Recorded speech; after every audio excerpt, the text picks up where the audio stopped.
अब एक खास मैनेजमेंट भी जुड़ गए हैं। अमित उपलेंचवार हैं, डायरेक्टर है कल्पतरू प्रोजेक्ट्स के। शुक्रिया अमित जी, आपने वक्त निकाला ईटी नाउ स्वदेश के लिए। नए साल की शुरुआत है तो मेरा सवाल भी नए साल से ही जुड़ा होगा। FY24 के लिए जो FY20 नहीं, कैलेंडर ईयर के लिए मैं जानना चाह रहा हूं कि किस तरह के ऑर्डर इनफ्लो की उम्मीद है और आप लोगों की नए साल को लेकर तैयारी क्या है। तो पहले तो आपको और आपके दर्शकों को भी नववर्ष की बहुत सारी शुभकामनाएं और उम्मीद करते हैं कि नया वर्ष सबके लिए अच्छा हो। जहां तक हमारी कंपनी का सवाल है ऑर्डर बुकिंग के ऊपर, अभी तक हम लोग हेलो हेलो जी अमित जी बोलिए। हाँ okay, sorry I couldn't hear you. हाँ तो नहीं, जहां तक ऑर्डर बुक का सवाल है, ऑलरेडी हम लोग 17,500 करोड़ की ऑर्डर बुक कर चुके हैं इस साल में अभी तक।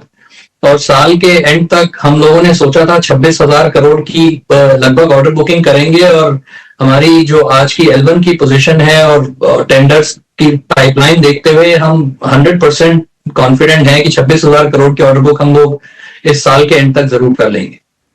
अमित जी, एक चीज जरा बताइए। मैं आपके कंपनी की तमाम जानकारियों से गुजर रहा था और भारत के बाहर भी जो आपका दायरा है वो काफी बेहतर है, तो जरा इस बारे में अपना नजरिया बताइए। क्या जो आपका जो बिजनेस मॉडल है या कारोबार का जो पूरा दायरा है वो किस तरह से आगे बढ़ रहा है और किस तरह की योजनाएं आगे हैं?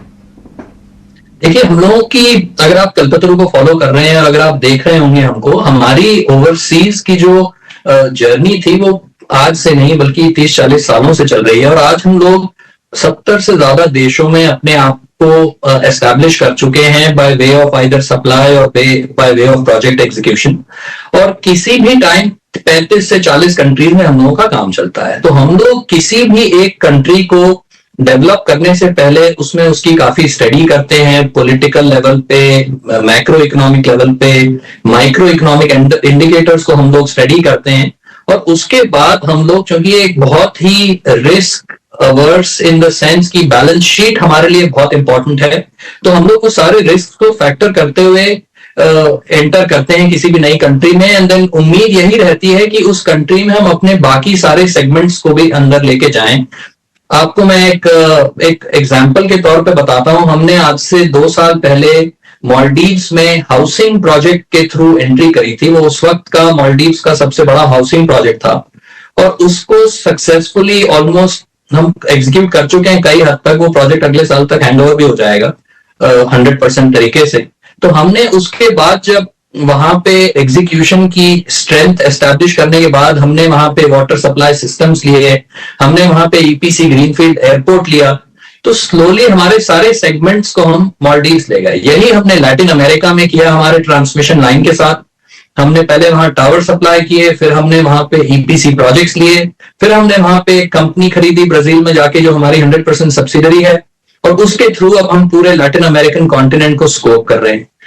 तो आपके इस सवाल का ये इस तरीके से मुझे लगता है कि शायद जवाब मैं दे सकता हूं कि हम कैसे स्ट्रेटेजिकली फॉरेन कंट्रीज में जाके सक्सेसफुली एस्टैब्लिश होते हैं। ओके, चलिए, तो वो तो इंटरनेशनल कारोबार की बात हुई, लेकिन मैं अमित जी, एक सवाल मेरा ये होगा कि किस सेगमेंट से आपके ऑर्डर इनफ्लो ज्यादा है और आगे कहां, कौन से ऐसे सेगमेंट है जहां पर आपको लग रहा है कि बेहतर अपॉर्चुनिटीज है, जहां पे आप अपना पेनिट्रेशन ज्यादा बढ़ाने वाले हैं, तो उस पर कुछ आउटलुक दें। ठीक है, हमारे 6 सेगमेंट हैं और ये सारे सेगमेंट साइक्लिकल होते हैं। कभी कोई सेगमेंट काफी एक्टिव होता है, कभी किसी में थोड़ी स्लगिशनेस आती है। पर इस वक्त हमारे जो 6 सेगमेंट हैं वो 6 के 6 सेगमेंट की जो आउटलुक है अपॉर्चुनिटी की वो बहुत ब्राइट है। अगर आप डोमेस्टिक ट्रांसमिशन देखें तो आज 500 गीगावाट की एनर्जी ग्रिड को 2031 तक कनेक्ट करना है, तो ऑलमोस्ट 2 लाख करोड़ के अगले 31 तक ट्रांसमिशन डोमेस्टिक के प्रोजेक्ट्स आएंगे। आप अगर मेट्रोज देखें तो 32 नई मेट्रोज इंडिया में अनाउंस हो चुकी हैं जो कि अगले 5 से 6 साल में अवार्ड होंगी और इंप्लीमेंट करना होगा। सिमिलरली रेलवेज में अगले 10 साल के लिए ऑलमोस्ट 6 से 7 लाख करोड़ का सरकार ने ये बोला है कि आउटले होगा एक्सपेंडिचर में।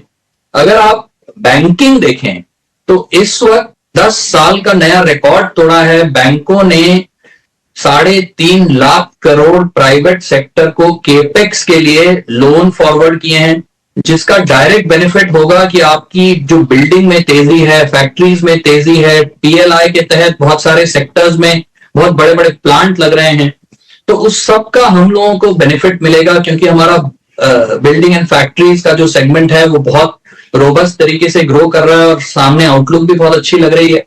तो इस तरीके से अगर आप देखें, वाटर में भी सरकार की स्कीम्स हैं, रिवर लिंकिंग की स्कीम्स हैं, हर घर जल की स्कीम है, ट्रांसमिशन ऑफ वाटर पाइपलाइंस की स्कीम है, तो उसमें भी अगले 5-7 साल के लिए बहुत सारा कैपिटल आउटले है।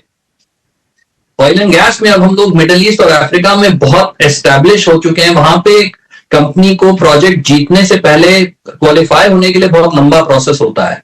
तो आज पिछले 3-4 साल की मेहनत के बाद हम लोग हर मिडिल ईस्ट के ऑयल कंपनी के साथ क्वालिफाइड हैं और हम लोग काफी एक्टिवली बिड भी कर रहे हैं। तो hopefully next year we should see some success there, जहां से हमारा ऑयल एंड गैस जो डिवीजन है वो भी इंडिया के बाहर एक्टिव हो जाएगा। और जहां तक आपका सवाल था कि हम लोगों का फोकस क्या है, तो हम लोगों ने ऑर्डर बुक तो अचीव कर ली मोरलेस। हम लोग 50,000 करोड़ की ऑर्डर बुक पे बैठे हैं। हमारा जो फोकस रहा है पिछले 2 साल से और अगले 2 साल भी वो कंटिन्यू रहेगा, is to deliver our projects to our client, जो कि हम हमेशा डिलीवर करते हैं क्वालिटी और टाइम से। वो हमारा ट्रेंड कंटिन्यू रहे। जहां तक कैपेबिलिटी और कैपेसिटी बिल्डिंग है हमारी ऑर्गेनाइजेशन की, हमारे सिस्टम्स की, वो हम कंटिन्यूअसली उसके ऊपर फोकस करके बिल्ड करते रहेंगे। और जहां तक आईटी का सवाल है, हम लोग artificial intelligence, IoT, machine learning के ऊपर बहुत फोकस दे रहे हैं, ताकि हमारे ऑपरेशंस मैकेनाइज हो। वाकई चाहे प्रोक्योरमेंट हो, चाहे वो टेंडरिंग हो, चाहे एग्जीक्यूशन हो, हर चीज में हम लोग कंप्यूटर की एप्लीकेशंस को यूज करके अपने आप को बहुत ज्यादा एफिशिएंट और मॉडल करने की कंटिन्यूअस प्लान। बिल्कुल बिल्कुल बिल्कुल। वाकई जो कारोबार का दायरा है वो किस तरह से बढ़ रहा है और किन किन डायमेंशंस में आप पूरी तरह से अग्रणी बने हुए हैं, उन सभी पर आपने बहुत ही बेहतर तरीके से और बारीकी से एक एक बात की जानकारी दी। बहुत बहुत शुक्रिया शो में जुड़ने के लिए और अपने कारोबार के बारे में और आगे की ग्रोथ गाइडेंस के बारे में एक नजरिया देने के लिए। आपको और आपकी पूरी टीम को भविष्य के कारोबार के लिए ढेर सारी शुभकामनाएं।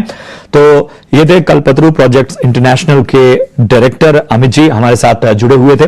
और चलिए एक राय जरा हम स्टॉक पे भी ले लेते हैं। आज हम देख रहे हैं कि लगभग 9% की तेजी यहां पर नजर आ रही है और पिछले 5 दिनों में भी लगभग 12% की तेजी यहां पर नजर आई है।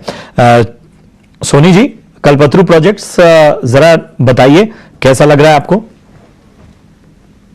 यहाँ पे अगर हम देखेंगे तो आज एक गैप अप के साथ जो ब्रेकआउट दिया है का वॉल्यूम्स भी काफी स्ट्रॉन्ग हो रहे हैं, बट इसका एक रेजिस्टेंस है 730 पे। तो आई थिंक जब तक 730 को क्रॉस करने के बाद ही आप इसमें फ्रेश एक एक्सटेंडेड रैली नजर आ सकती है टुवर्ड 760 770 के लेवल्स पे। सो वो इम्पोर्टेंट रहेगा। आज क्लोजिंग के लिए हिसाब से आज का क्लोजिंग एटलीस्ट 730 के आसपास होना चाहिए। अगर वो होता है तो फिर वो कंफर्म करेगा कि वो उस रेजिस्टेंस को क्रॉस करके 760 की तरफ जाने की डेफिनेटली पॉइज्ड है। ऑन द डाउन साइड अगर हम देखेंगे तो सपोर्ट मल्टीपल सपोर्ट्स बन गए हैं, जैसे कि 680 का बहुत ही क्रूशियल सपोर्ट है। तो 680 जब तक होल्ड करता है तो थोड़ा यहाँ पे कंसोलिडेट कर सकता है। अल्टीमेटली 730 के ऊपर ही उसका एक फ्रेश ब्रेकआउट आएगा। ठीक है, तो ये नजरिया कल्पतरू प्रोजेक्ट्स पर आता हुआ। चलिए बढ़ते हैं आगे और